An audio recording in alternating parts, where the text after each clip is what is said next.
आयुर्वेदामध्ये ताकाला अमृताची उपमा दिलेली आहे, ती अगदी खरं आहे. तर याची जाणीव आपल्याला उन्हाळ्यामध्येच होते. उन्हाळ्यामध्ये आपल्याला भूक लागत नाही किंवा जेवायची अजिबात इच्छा होत नाही, तर आपण त्यावेळेस 2 ग्लास जरी ताक पिलं तरी आपल्याला बरं वाटतं आणि उन्हाचा त्रास कमी होतो. त्याचबरोबर ताक पाचकसुद्धा आहे. तर आज आपण मसाले ताक करण्यासाठी मसाला कसा करायचा ते बघू. इथे पॅनमध्ये मी 4 मोठे चमचे भरून धने घेतलेले आहे.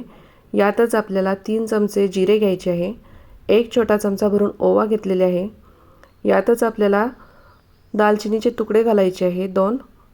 त्यानंतर 3 ते 4 लवंग घेतल्या व 1 छोटा चमचा भरून काळी मिरी घेतली.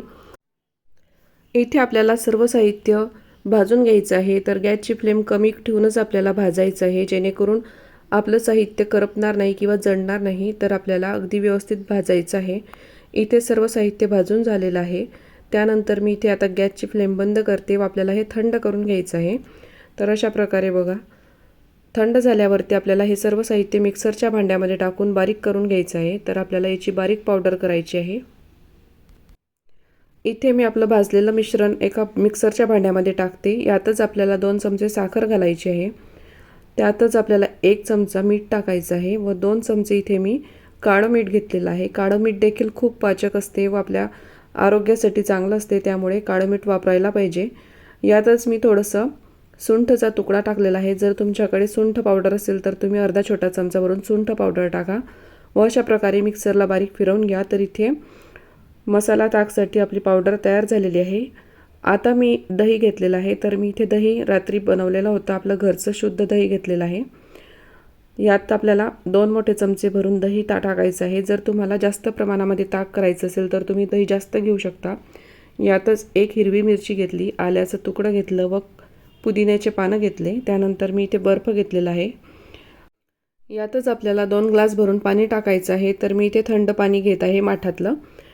तुम्हाला जर फ्रीजमधलं घ्यायचं असेल तर फ्रीजमधलंही घेऊ शकता. त्यानंतर ताकाची कन्सिस्टन्सी बघा, जर तुम्हाला पातळ आवडत असेल तर तुम्ही जास्त पाणीही घेऊ शकता.